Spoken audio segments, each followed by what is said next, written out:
Il est midi, on part enfin de Nong Kiao. Il a mis du temps à démarrer, le bateau est plein. Plein de gens, plein de bagages. Il n'y a plus qu'à espérer qu'on arrive à destination.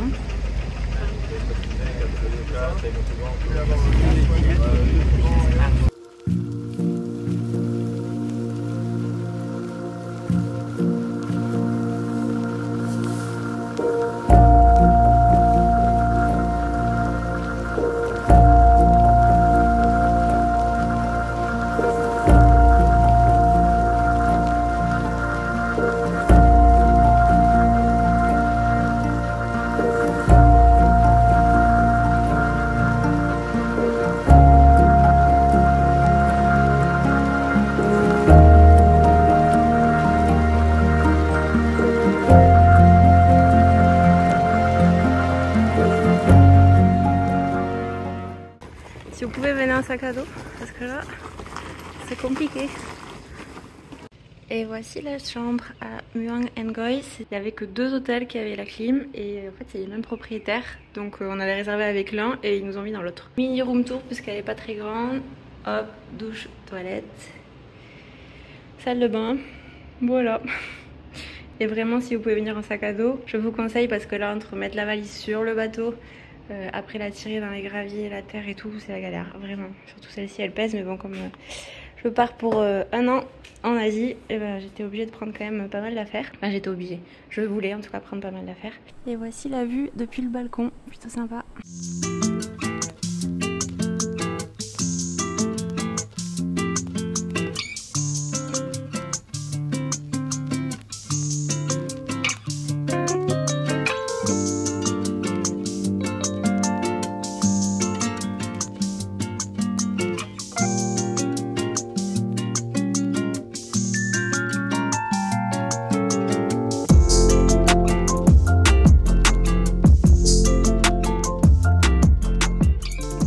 Le bateau ça a pris environ 1h30.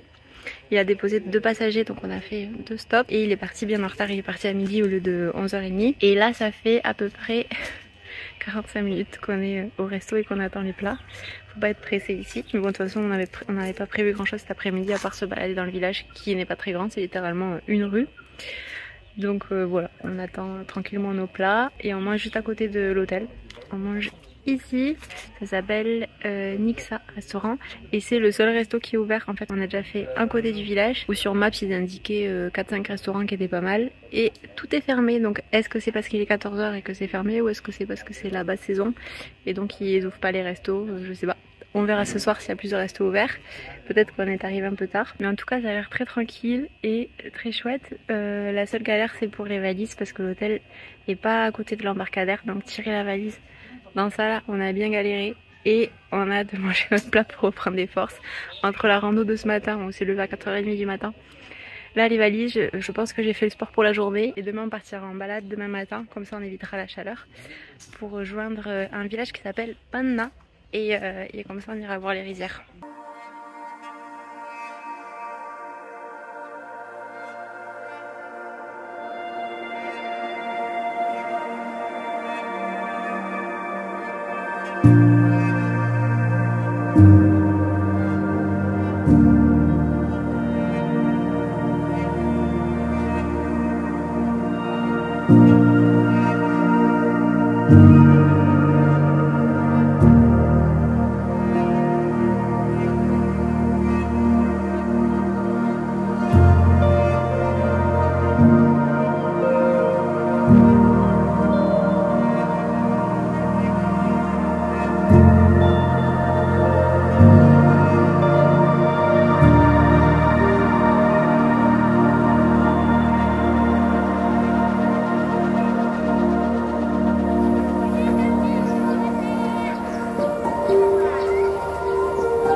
visite le temple de Muang Ngoy qui est au bout de l'allée du village. On a croisé quelques moines et là ils sont en train de faire la prière, on l'entend. Et on a fait un petit tour dans le village, très authentique, très campagne. Une sorte d'hélicoque je pense. Regardez la vue là. Magnifique avec la montagne au fond. Et on a un chien qui nous accompagne partout. On l'a renommé Paf. Il nous suit partout.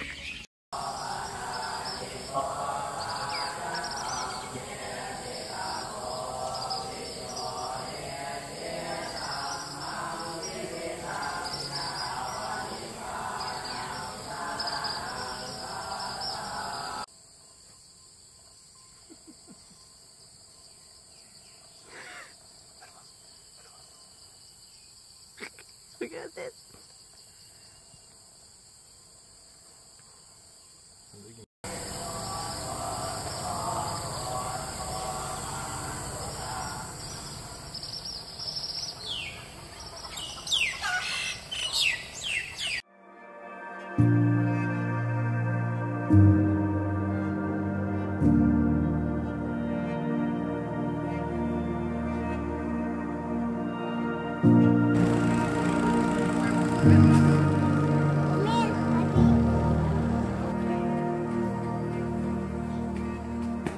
Bon, maintenant on est en train de chercher un resto pour ce soir. Sauf qu'il y a tout qui est fermé comme à midi. Donc je pense qu'on va devoir manger au même. On essaie d'aller voir un autre là qui était super bien noté sur Maps. C'est pareil. C'est fermé aussi. C'est éclairé mais c'est fermé. Le portail est fermé. Bah, ça doit être parce que c'est la basse saison. Bon. Mais je crois qu'on va manger au même restaurant pendant 2 jours. Ils sont sympas mais c'est que ça met 1 heure à 1 heure et demie pour arriver le plat. Donc bon. Finalement on a trouvé un deuxième resto ouvert. Je crois que c'est les 2 seuls du village. Ça s'appelle Riverview. On a tous pris des plats différents. Je vous montre le mien. Chicken lap. Maman elle a pris chicken sushi. C'est comme ce qu'on a pris à midi. Papa il a pris comme Julien. Chicken lap. Et moi, scandale, j'ai pris tzatziki, mais ça me donnait trop envie. Donc tzatziki avec du pain. Voilà, et un bon jus de fruits. Petit déjeuner à Riverside, c'est là où on a mangé hier soir. Et on vient de voir les moines, je vous mets les images juste après, qui passaient faire l'aumône. Et regardez, ce matin il pleut. Alors le paysage est très joli, mais je sais pas comment on va aller se balader.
Aujourd'hui on s'en va découvrir les environs de Muang Ngoy et on a repéré un petit village qui s'appelle Ban Na qui est à 1 heure de marche, donc on va y aller ce matin. Il y a une grotte aussi sur le passage, donc on verra si on la visite ou pas. On s'est levé à 5h30 pour aller prendre le petit déjeuner à 6h. En fait là où on a mangé hier soir, le monsieur nous a dit si vous voulez je vous prépare tout, comme ça à 6h vous pouvez manger rapidement et partir. Bon, on est arrivé à 6h, on a attendu 40-45 minutes le petit déjeuner. C'était pas du tout prêt. Donc là il est déjà 8h moins le quart. Donc là on est prêt et on va aller se balader. Bon de toute façon c'est pas grave puisqu'il pleuvait donc on n'était pas non plus très pressé. On espérait que la pluie s'arrête. Ça ne s'arrête pas mais c'est juste un tout petit peu de pluie. Donc ça ne va pas nous arrêter et on va aller visiter Ban Na. J'espère juste qu'il va pas pleuvoir de plus en plus parce que sinon ça va être très boueux et on va marcher dans la gadoue. Puisqu'ici c'est que des petits chemins de terre. Donc quand il pleut c'est pas très praticable. On vous amène avec nous. Je pense qu'on va avoir de beaux paysages. Et comme pour la rando d'hier j'ai mis chaussettes mi-longue et pantalon puisque hier il y avait plein de moustiques. J'ai vu qu'en plus il y en avait qui avaient eu la dengue à Nong Khia et à Muang Ngoy. Donc on essaie de faire attention, c'est quand même fait piquer. Il y a pas mal de moustiques, c'est très nature, c'est normal. Donc là on se protège les jambes. Les moustiques nous piquent souvent les jambes. Donc pantalon plus j'ai mis anti-moustique vêtements sur le pantalon. Voilà, comme ça on est bien équipé.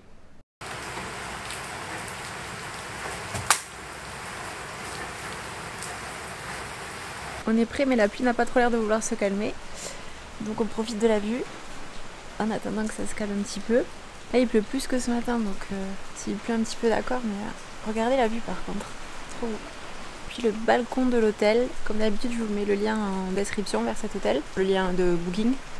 On l'a réservé sur Booking. En fait les propriétaires ont 2 hôtels à Myang An Goy et au début on avait réservé avec un hôtel. Mais apparemment il y avait un souci avec cet hôtel donc ils nous ont mis dans celui-ci.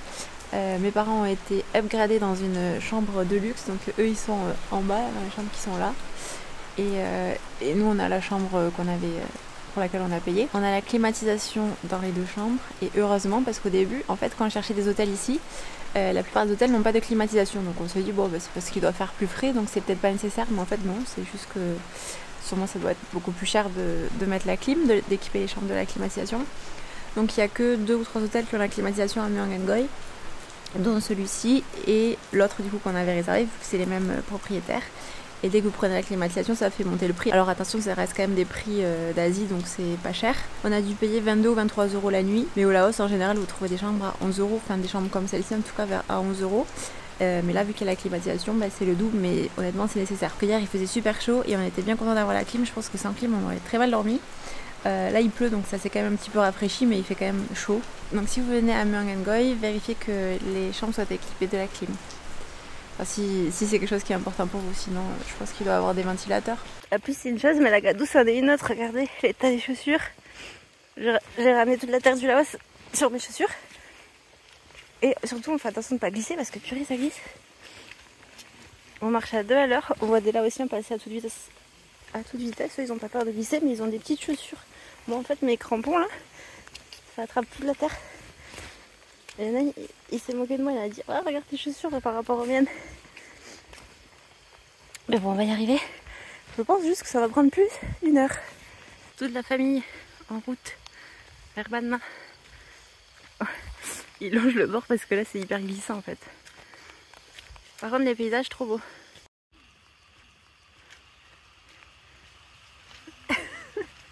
La galère au Laos. On va marcher dans la gadoue. Les premières rizières, regardez-moi ces paysages. En plus ça rajoute du charme avec les nuages. Paysage brumeux. Et la gadoue. J'en ai partout, même sur les mains.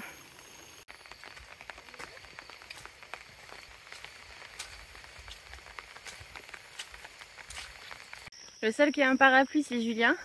Et nous on est en kawaii mais le problème c'est qu'il fait hyper chaud. Avec le kawaii ça tient chaud. Mais j'ai pas envie de l'enlever parce que vu qu'il pleuvait et que j'ai l'appareil photo dans le sac, c'est pour ça d'ailleurs que je filme pas avec l'appareil, là je suis en train de filmer avec le portable. J'ai pas envie de mouiller l'appareil photo, ni le passeport et tout ça. Donc je le garde. Mais j'ai trop chaud. Et tout le long c'est un chemin de terre. S'il pleut beaucoup c'est pas la peine parce que tout va être inondé.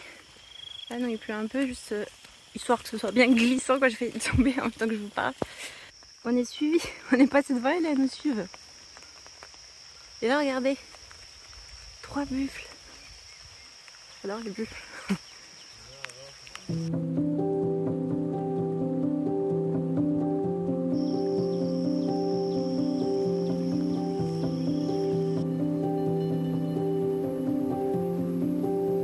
Les fameux ponts du Laos. On va voir si c'est fiable, on espère. Et regardez, il y a des vaches partout. Avec la rivière, c'est joli. Et là, il y a une grotte si vous voulez la visiter.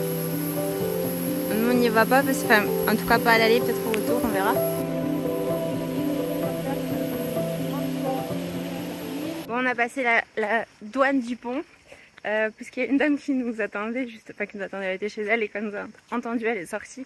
Elle nous a dit you have to pay. Il fallait payer, je sais pas trop pourquoi, parce qu'on n'a pas visité la grotte, mais pour continuer, pour le lieu, peut-être qu'elle l'a inventé, mais il fallait payer 10 000 par personne, 10 000 kibos, ça fait même pas 50 centimes. Donc au début on a essayé de lui demander mais pourquoi pas, on est censé payer puisqu'on ne visite pas la grotte. Elle était là, faut payer, c'est tout. Il faut payer pour le lieu, pour visiter. Ensuite, là, on continue vers le village de Ban Ma. Vous pouvez vous baigner, tout ça, au niveau de la grotte. Donc bon, on a payé, elle nous a passé les tickets de la grotte, même si on n'a pas visité la grotte, mais bon. Voilà, donc sachez-le, si vous passez par là, il y aura sûrement une dame qui vous demande 10 000 kips. Pour l'instant, c'est 10 000 kips.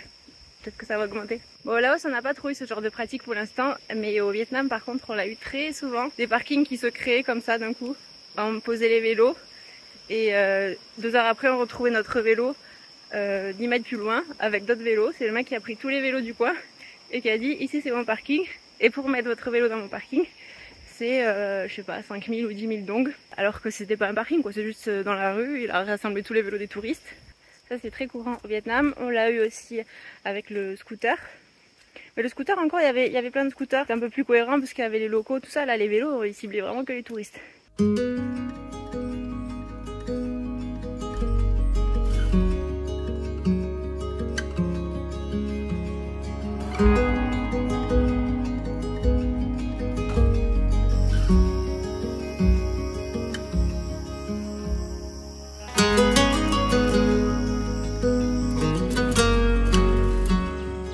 Les rizières. Donc là on longe les rizières pour rejoindre Ban Ma. Ce qui est cool c'est qu'il s'est arrêté de pleuvoir, donc ça c'est bien. On continue.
De bien remplir la route. Regardez.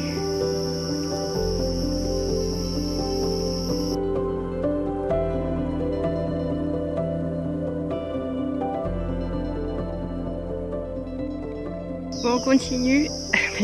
Mes parents nous détestent je crois parce qu'on leur avait dit que c'était 1 heure de marche et je crois qu'on en est déjà à 1h40, mais parce qu'on est allé super lentement vu que ça a glissé avec la boue et la gadoue. Et surtout on voit pas du tout l'arrivée en fait. Là on pensait qu'on arrivait et on vient de se prendre une côte comme ça, une redescente et là on redescend. Donc on espère qu'il y a le village au bout, peut-être au milieu des rizières. Eux qui pensaient venir faire une petite balade d'1 heure tranquille au milieu des rizières, alors que ça grimpe, on glisse, c'est pas de tout repos. Mais par contre les paysages ça vaut grave le coup. Donc je pense que eux rentreront en tracteur, puisque oui, il y a bien un transport pour rentrer, un transport local, c'est le tracteur. Il y a des villageois qui proposent ça, de nous ramener à Muang Em Goi en tracteur. Bon, j'espère qu'il y en aura des tracteurs pour les ramener et nous on fera, soit on fera le retour en tracteur, soit à pied, on verra bien. La cascade qui se barre. Nous ça va, c'est beaucoup plus facile que la randonnée d'hier, ça n'a rien à voir, c'est juste que ça glisse, donc il faut faire attention et qu'il fait chaud, mais sinon ça va.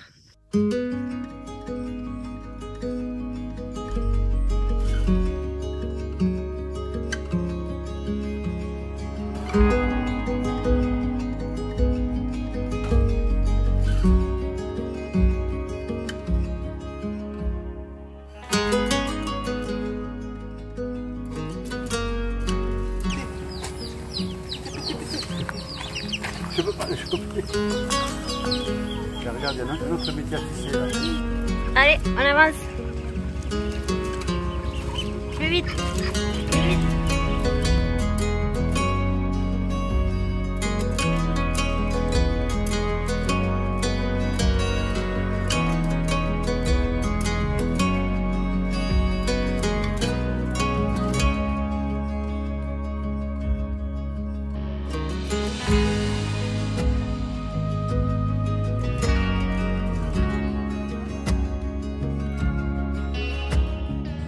Regardez, ça c'est le fruit du dragon.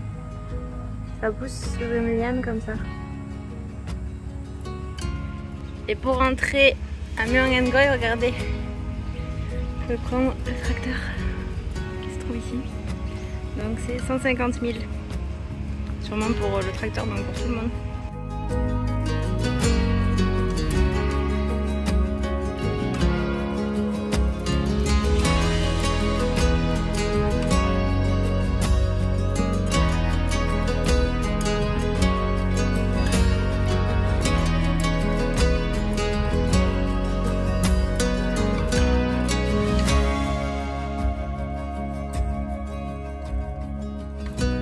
Bon, finalement, on a trouvé un resto dans le village de Bana. Je pense que c'est un des seuls restos. Il doit y en avoir deux peut-être. Au début, on a bu un coup. Et finalement, on s'est dit, bon, on va manger là. Donc c'était pas mal. On a mangé un fried rice et regardez la vue qu'on avait pour manger. Vue sur les rizières. Alors entre le Vietnam et ici, on se régale avec les rizières.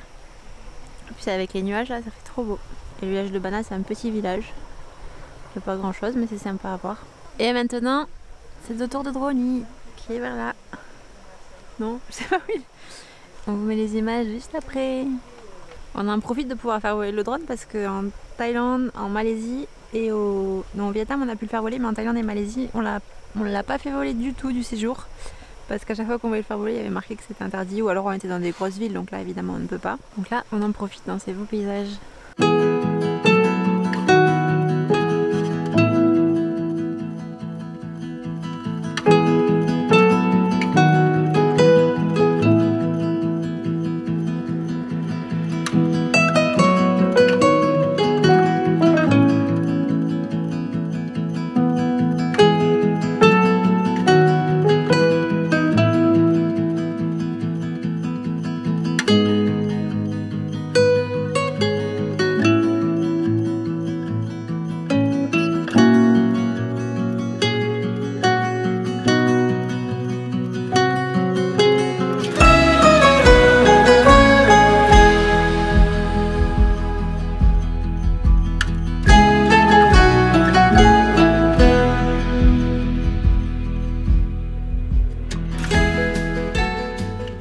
On a fait le retour à pied avec Jus et mes parents ont pris le transport local, donc le tracteur. Et on les a laissés au restaurant, ils étaient en train de l'attendre. Et là on entend le bruit du tracteur qu'on a pas mal avancé. Et là il y a juste une rivière juste en bas, donc je vais filmer ça.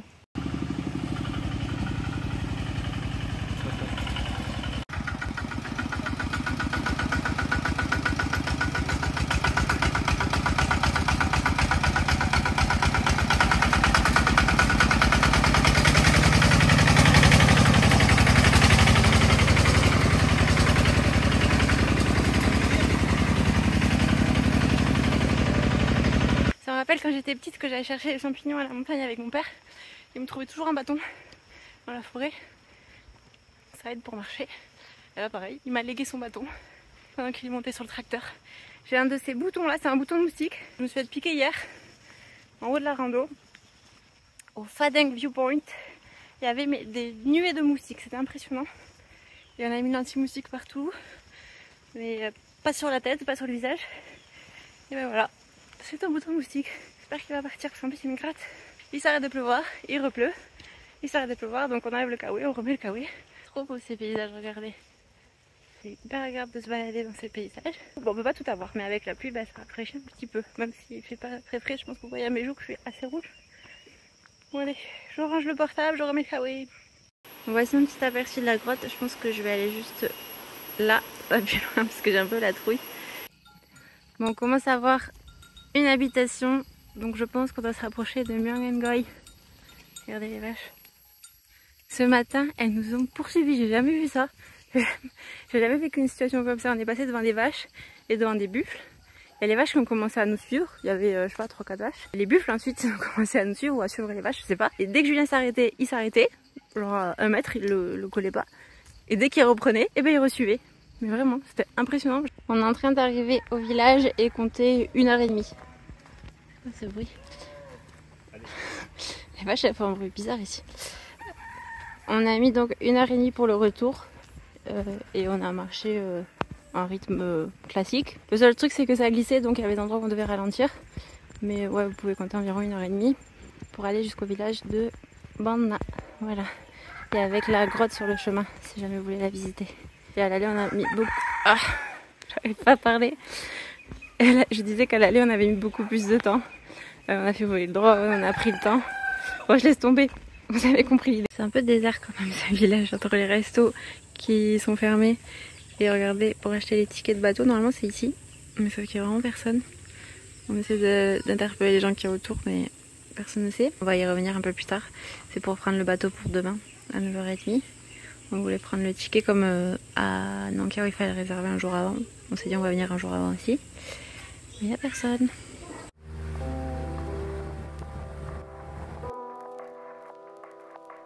On vient enfin d'arriver à Luang Prabang et voici la chambre. Bon, petit réveil à 4h40. Là, il est 5h.